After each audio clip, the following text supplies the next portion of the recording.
Hello students, आज के lecture में हम पढ़ेंगे राइबोसोम। ये बीएससी पार्ट सेकंड के पेपर थर्ड का टॉपिक है। स्टार्ट करते हैं इसके कंटेंट से। दीज आर द कंटेंट्स और एक एक करके इनके बारे में हम चर्चा करेंगे। तो सबसे पहले हम पढ़ते हैं राइबोसोम का इंट्रोडक्शन। राइबोसोम्स स्मॉल ऑर्गेनेल्स हैं जो कि प्रत्येक सेल में प्रेजेंट होते हैं। प्रत्येक सेल का मतलब ये प्रोकैरियोटिक सेल्स में भी प्रेजेंट होते हैं एंड यूकैरियोटिक सेल्स में भी प्रेजेंट होते हैं। नेक्स्ट पॉइंट है, ये ओनली ऑर्गेनेल हैं जो कि प्रोकैरियोटिक सेल में प्रेजेंट होते हैं। जैसा कि हमने पहले की वीडियोज़ में पढ़ा था कि प्रोकैरियोटिक सेल में most of the membrane bound organelles absent होते हैं। इनमें राइबोसोम प्रेजेंट होता है।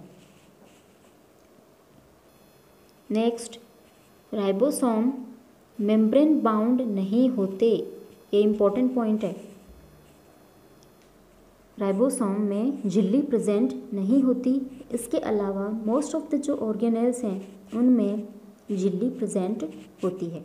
आगे हम बात करते हैं राइबोसोम की डेफिनेशन के बारे में। राइबोसोम्स सेल ऑर्गेनेल हैं जिनमें प्रोटीन्स प्लस आरएनए प्रेजेंट होता है और ये ऑर्गेनेल प्रोटीन सिंथेसिस में इन्वॉल्व होते हैं। राइबोसोम एक कॉम्प्लेक्स से मिलकर बनता है जिसमें डिफरेंट राइबोसोमल सब यूनिट्स प्रेजेंट होती हैं। नेक्स्ट हम चर्चा करते हैं इसकी डिस्कवरी के बारे में। सबसे पहले 1950 में Romanian cell biologist George Palade ने इनको डिस्कवर किया था। माइक्रोस्कोप में ये डेंस ग्रेन्यूल की फॉर्म में प्रेजेंट होते हैं, यानी कि माइक्रोस्कोप में जब देखा जाता है तो एक ग्रेन्यूल की फॉर्म में दिखाई देते हैं। इनको इलेक्ट्रॉन माइक्रोस्कोप के थ्रू भी देखा जा सकता है। आगे हम बात करते हैं इसकी लोकेशन के बारे में।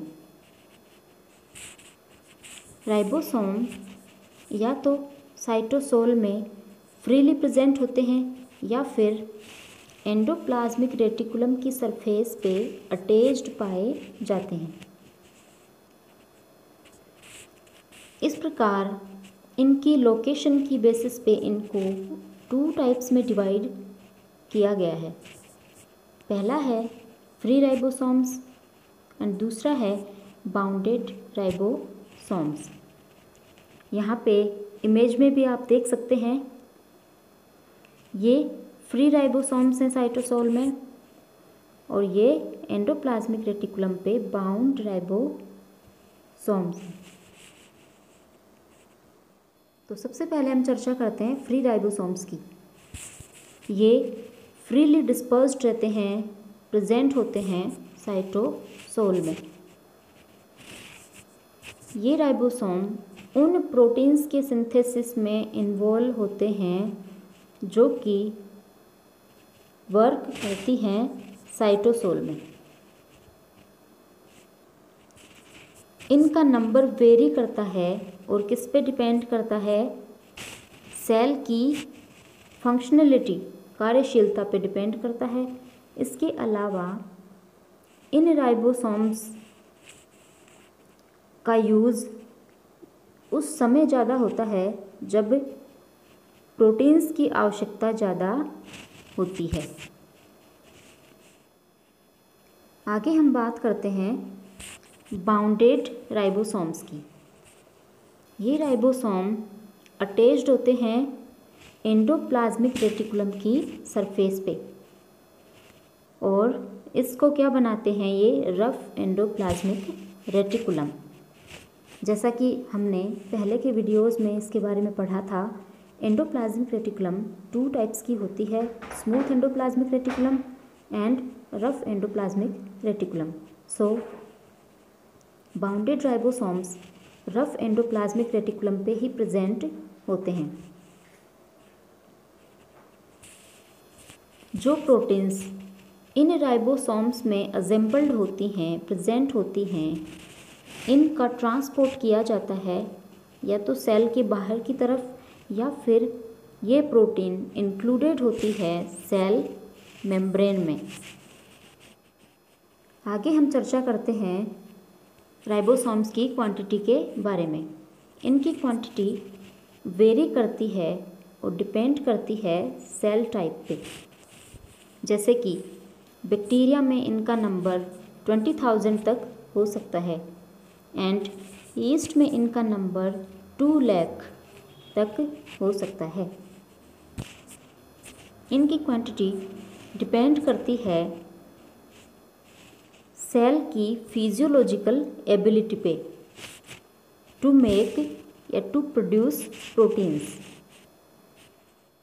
नेक्स्ट हम पढ़ते हैं राइबोसोम की स्ट्रक्चर के बारे में। जैसा कि हमने पहले भी देखा था कि राइबोसोम की स्ट्रक्चर में 2 मेन कॉन्स्टिट्यूएंट होते हैं। पहला है प्रोटीन, ये 25 to 40% तक होता है। सेकंड है आरएनए, ये 37 से 62% होता है। राइबोसोम में सब यूनिट्स मिलकर एक कॉम्प्लेक्स बनाती हैं जिसको बोलते हैं राइबोसोमल कॉम्प्लेक्स। ये सब यूनिट्स 2 टाइप्स की होती है, लार्जर सब यूनिट एंड स्मॉलर सब यूनिट। यहाँ पे हम बात करते हैं प्रोकैरियोटिक सब यूनिट्स के बारे में। प्रोकैरियोट्स में राइबोसोमल कॉम्प्लेक्स 70S टाइप का होता है। इसमें लार्जर सब यूनिट 50S होती है एंड स्मॉलर सब यूनिट 30S होती है। इसको हम यहाँ पे डायग्राम के थ्रू भी देख सकते हैं। 70S टाइप है, लार्जर सब यूनिट 50S है एंड स्मॉलर सब यूनिट 30S। ये S क्या है इसके बारे में भी आगे हम चर्चा करेंगे। नेक्स्ट हम पढ़ते हैं यूकेरियोटिक सब यूनिट्स के बारे में। यूकेरियोट्स में जो राइबोसोमल कॉम्प्लेक्स होता है वो 80S टाइप का होता है। इसमें लार्जर सब यूनिट 60S होती है एंड स्मॉलर सब यूनिट 40S होती है। इसको डायग्राम में भी देख सकते हैं। 80S ये लार्जर है, 60S ये स्मॉलर सब यूनिट है 40S। ये लार्जर एंड स्मॉलर सब यूनिट क्या हैं, अब चर्चा करते हैं इनके बारे में। पहले है लार्जर सब यूनिट। इसमें 2 RNA स्ट्रैंड्स होते हैं, एक लॉन्गर और दूसरा शॉर्टर। ये दोनों RNA स्ट्रैंड एक दूसरे के ऊपर रैप रहते हैं। इन स्ट्रैंड्स पे प्रोटीन्स प्रेजेंट होती हैं, डॉटेड डॉट्स की फॉर्म में प्रेजेंट होती हैं। ये प्रोटीन्स इन RNA स्ट्रैंड्स को एक कैरेक्टरिस्टिक शेप प्रोवाइड करती है, आपस में इनको ग्लू करके, होल्ड करके।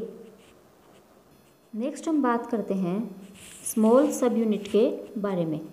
इसमें सिंगल RNA स्ट्रैंड प्रेजेंट होता है। इसमें भी प्रोटीन कोड प्रेजेंट होता है। यहाँ हम बात करेंगे प्रोकैरियोटिक एंड यूकैरियोटिक राइबोसोम में डिफरेंस के बारे में।